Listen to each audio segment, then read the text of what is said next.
দর্শক, আমরা এসেছি ব্রুকলিনের নিউ কার্ক অ্যাভিনিউর ভিক্টোরিয়া গ্রোসারি হিসেবে চিহ্নিত যে গ্রোসারি, এখন অবশ্য অন্য নাম হয়ে গেছে, বাট এটা সবাই চিনি ভিক্টোরিয়া গ্রোসারি হিসাবে। এই গ্রোসারিতে এসেছি, আপনারা জানেন একটু আগে আমরা ছিলাম ওজন পার্কে, এখন আসছি এখানে, যে এখানে একজন বাংলাদেশিকে ল এনফোর্সমেন্ট এজেন্সি ধরে নিয়ে গেছে এবং এটা নিয়ে অনেক কনফিউশন আছে। কেউ বলছে আইস নিয়ে গেছে, কেউ বলছে পুলিশ নিয়ে গেছে।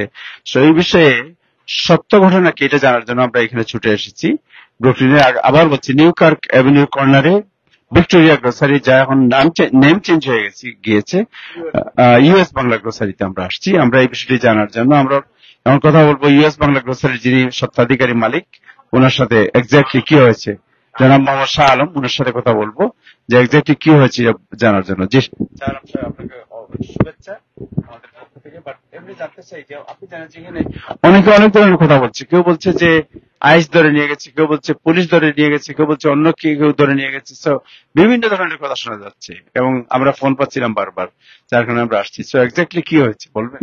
অ্যাকচুয়ালি 3:30 4টার দিকে ঘুমে আমি অবশ্য বাইরে ছিলাম দোকানে। তো এখানে রেজিস্টারে কাজ করতেছে। ওই টাইমে 3জন আন্ডার কভার আসছে। আসার পরে সরাসরি দোকানে অনেক লোক ছিল। আসিয়ে ওর সামনে গেছে, যাই বলতেছে যে এ, তোমার নাম কি? কইলো যে এমডি কি একটা নাম বলছে। বলছে যে না, তোমার নাম ফুল কি এটা? সে বলছে যে হ্যাঁ। তোমার বোনের নাম এটা? হ্যাঁ। তুমি ওই জায়গায় থাকতা? হ্যাঁ। তো এই কথা কইছে। ও বলছে যে তুমি নামো, তুমি অ্যারেস্ট। তো আরেকজন লোক আসিল, ও জানতেছে এখন চাইছে কেন, কি হয়েছে ওর। বলছে যে না, বলা যাবে না। দোকান বন্ধ করে দিতে ওকে নিয়ে তারা 3জনে বাড়ি গেছে। একটা বেলার কাজ ছিল, ওই গাড়িটাতে তারা উঠে নিয়ে গেছে। তারপরে আমি ও বোনের জামাইকে ফোন দিছি যে এমনি এমনি ঘটনা। ও বোনের জামাই বলতেছে যে আপনাদের এত চিন্তা কেন, ও যেমনি আসছে এমনি চলে যাবে, এই আর কি। এটা পারিবারিক গন্ডগোল আছে, ওদের অনেক ইয়ে আছে। আগেও একবার বলছে ও বোনের জামাই ও পাসপোর্ট, ওয়ার্ক পারমিট আর সোশ্যাল সিকিউরিটি ও সবগুলো রাখে দিছে। ও বলছে যে দিব না। কয়েকবার বলছি আমি ওকে এটা দেওয়ার জন্য, ও বলছে যে ও দিবে না এগুলো। ওর নাম হচ্ছে স্বপন। ও বলতে চায় যে ওকে আমি আনতে $35,000 খরচা হয়েছে, এখন ও আমার টাকা দিলে তারপরে। তা ও আমাদের থেকে যে প্রতি মাসে 2,000 টাকা করে নেওয়ার কথা, আমাদের থেকে নিয়ে দিত ওই বোনের জামাইকে। তো ওই বোনের জামাই বলছে যে না, যেদিন টাকা শেষ হইব ওই দিন দিব ওগুলা, ওরা দিবে না। এখন স্টিল ওর স্বাস্থ্য ভাইও বলছে যে এগুলা দাও, বলছে যে না, আমি দেব না। পারিবারিক ওদের কোন ইয়ে আছে, ওয়ার্ক পারমিট সবাই আটকে রেখেছে, সোশ্যাল সিকিউরিটি। এখন বলতে পারে না পুলিশ কেন ওকে নিচে, ওর তো কোনো কাজ করে না। আমাদের এখানে 1 বছর কাজ করে, সবাই চিনে। এখানে মাংস কাটতো, রেস্টারে কাজ করতো, সব জায়গায় দোকানে কাজ করে। ও এগুলো আছে আমি জানি, এবং তার লয়ারে তার হিয়ারিংও আছে আগামী কিছুদিনের মধ্যে, মনে হয় লাস্ট হিয়ারিং আছে। ইমিগ্রেশন হিয়ারিং, ও একটা হিয়ারিং হয়ে গেছে, এই ধরনের বলছি আর কি।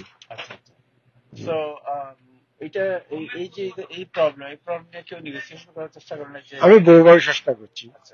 ও বলছে যে আমি চিন্তা মানে এগুলা নিয়ে মাথা না কামাই ভালো বলছে ওই বোনের জামাই।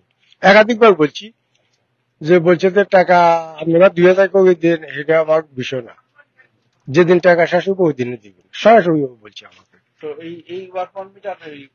পাসপোর্ট, হ্যাঁ ওগুলা বলছি। এখন যে সিচুয়েশন খারাপ, এগুলো হাতে দিয়ে দাও। ও বলছে যে না, ওগুলা দিব না। আমি কয়েকবার কথা বলছি, সে মানে না। তো এখানে তো আমার আর কিছু করার নাই। সোনাগাজী, ফেনী সোনাগাজী। জি জি। এখান থেকে সে আমাদের দোকানে আছে 1 বছর ধরে, হঠাৎ 1 বছর হবে এই বেশি আছে, বেশি আছে। অনেক খারাপ লাগে এটা আমার। আমি আজকে এখানে অনেক বছর এই কমিউনিটির মধ্যে থাকি, আমাকে অনেকে চিনে, আমিও চিনি অনেক লোক এখানে এখন নাই। এই ধরনের কাজ আর এই এলাকাতে আমি আর কখনো ওই নিউ পার্কের মধ্যে এত আন্তরিকতা এরিয়ার মতো আমি আর দেখিনি। তো আপনি নিজে কথা বলেছেন না প্রধানমন্ত্রীর সাথে? কথা বলছি, জি। উনি কোনোভাবে ঘোষণা দিলে না, ওটা বলছে আজকে বলতেছে যে প্রথম ওটা বলছে, তারপর বলতেছে যে আমি জানি না ফাস্টফুড ফাস্টফুড কোথায়, এখন জানেন না। এরকম বলতেছে আমি জানি না, এই ধরনের আর কি। তো আপনারা সেটা ও থেকে শুনবেন, অতীতে তো এখন ওকে নিয়ে নিছে, আমরা চেষ্টা করতেছি কোথায় আছে খবর এখন যোগাযোগ করতেছি, চেষ্টা করতেছি, এটা কি একজনের যে উপকার হয় যে। তো আপনারা আর কেউ কি জানেন নাকি যিনি না, ছেলেটা ভালো ছিল, এটা হচ্ছে যে আমার কথা। রাজু রাজু। তো উনি কি এখানে একা থাকতেন না ফ্যামিলি আছে রাজু জি? না, ও একাই একাই তো থাকতো। বয়স কত হবে? ওনার বয়স কত, 27 28 ইয়াং ইয়াং ইয়াং। এখানে অনেক লোক ছিল, আন্ডার কভার আসি সরাসরি ওকে। এখন আন্ডার কভার নাকি ওরা মানে এমন হিসেব কোনো টাইমে দেয় নাই। গ্রেফতার করে নিয়ে চলে গেছে। ওর কাছে একটা ইন্স্যুরেন্সের একটা কার্ড ছিল, ও কার্ডটা দেখাচ্ছে, তাও ওরা মানে না, ওরা নামায় রাখেন করে। ওরা নিয়ে গেছে। উনি ওয়ার ফ্রম দেখাচ্ছে, তারপরে মানে ওয়ারফ্রেম ছিল না তো, ওটা তো ফটোকপি এরকম দেখাচ্ছে, এরকম মানে না। কি হচ্ছে একটু আপনার স্টেশন কি হচ্ছে? না, ওদের কথা এটাই ছিল যে কি হয়েছে সেটা পরে দেখা যাবে, let's go first, that's it. তো এখন কি আপনার ইয়েতে কেউ আছে যে থানায় কেউ গেছে ওরা হ্যাঁ গেছে, হ্যাঁ, গেছে। গেছে আমার এক পার্টনার গেছে, কয়েকজন গেছে আমাদের, এখনো থানাতে আছে ওরা। এ, বলছে যে ওই ওই থানাতে আছে, যোগাযোগ করতেছে, চেষ্টা করতে। আমরা প্রথম এফিজিনারি গেছি, তো বলছে, ওরা জিজ্ঞাসা করছে কোনো ক্রাইম হয়তো মারা কোনো কিছু আছে কিনা। আমরা বলছি না, এ ধরনের ফ্যামিলিগত সমস্যা হইতে পারে, ওর বোনের সাথে হয়তো আগ্রহ কোনো দেশের মধ্যে, দেশের ইস্যু এখানে আসছে, ওই জিতটাই এখানে তারা ইউজ করে। একাধিকবার বলছে সে, তাই আমরা পাঠিয়ে দিব, তুই এ দেশে থাকতে পারবি না, এটা সে বনে যাবে সবসময় এই ধমকটা দিতে। তো কমিউনিটির মধ্যে এই ধরনের ঘটনা এর আগে আপনি দেখছেন নাকি যে একজন পয়সার জন্য এটা আমি শুনি না, সেটা 90 আগে 85 হয়তো এই ধরনের ছিল আর কি তখন। আর আমিও আছি এই দেশে 95, তো এই ধরনের শুনি না। কমিউনিটির প্রতি আপনার অ্যাপিল কি?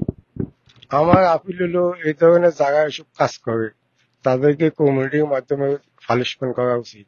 যে একজন মানুষ, আমরা এই দেশে কত কষ্ট করি আসি, টাকা পয়সা খরচা করি, যে অনেক মতভেদ থাকতে পারে, তো এই ধরনের কাজ করা আমি মনে করি ঠিক হয় না। হয়রানি করা ঠিক না। শুধু হয়রানি না, একটা মানুষকে যদি আজকে সে চলে যায়, এটা তো তার ফ্যামিলি সাফার করবে, আমরা কমিউনিটি হার্ড হবো, মনটা অনেক দুঃখ লাগবে, এটাই আর কি। Thank you.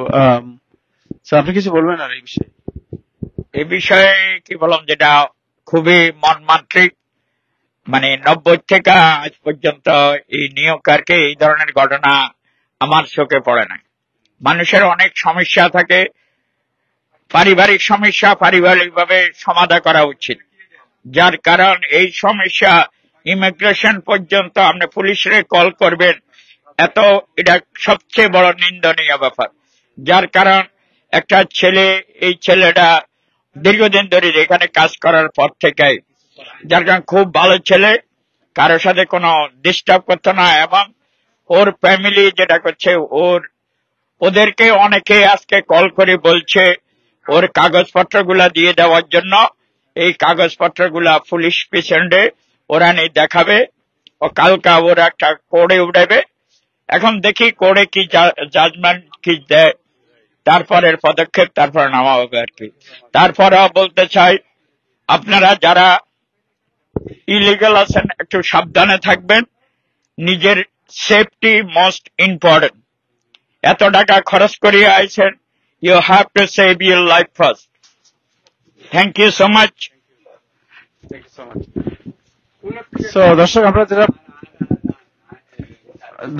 যেটা বলছিলাম আপনাদেরকে যে এই নিউ ইয়র্ক ক্যাবিনেটে আমরা এসেছিলাম, আমরা শুনেছিলাম যে একজন বাংলাদেশিকে ধরে নিয়ে গেছে ল এনফোর্সমেন্ট। তো আমরা ভাবছিলাম যে ইদার আইস নিয়ে গেল না অন্য কোনো এজেন্সি নিয়ে গেল বোঝার জন্য। তো মনে হচ্ছে এনওয়াইপিডি নিয়ে গেছে, তাদের পারিবারিক কোনো প্রবলেম, দ্বন্দ্বের ব্যাপার আছে এখানে। আমরা আরো ইনভেস্টিগেট করবো এবং দেখবো যে এক্স্যাক্টলি হোয়াট হ্যাপেন। সো আজকে এখন এ পর্যন্তই, আগামীতে আবার দেখা হবে। সবাই ভালো থাকবেন, খোদা হাফেজ।